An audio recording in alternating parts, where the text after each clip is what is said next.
Kijana, tafuta pesa.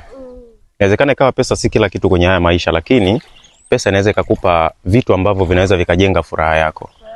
Huo ndo halisia, na uwezo ukasema unajifariji ukiwa huna pesa, kwa sababu tunaona kuna watu wengi ambao hawana pesa. Vijana wengi tuna kawaida kusema kwanza mimi peke yangu, sio kwamba mimi maskini peke yangu, tuko watu wengi.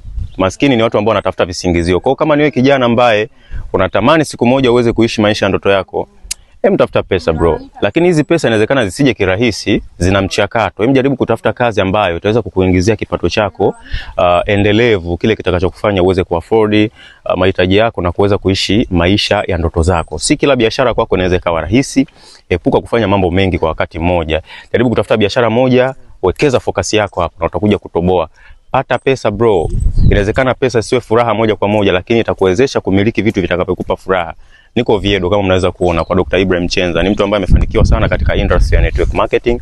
Na inawezekana kama unajiuliza kwamba ufanye kitu gani ili uweze kuishi maisha ndoto yako, uweze kupata pesa at least kwa siku za awali 300 kwa wiki, 400, 500. Hiyo ni pesa ndogo kwenye network marketing. Unaweza ukacomment ukaandika na namba yako ya simu, niweze kukualika, niweze kukupatia pia mafunzo kwenye madarasa yetu maalum, uweze kujifunza namna gani unaweza kutengeneza pesa, ukaota ndoto kubwa na ukatimiza malengo yako. Karibuni sana na nawatakia siku njema.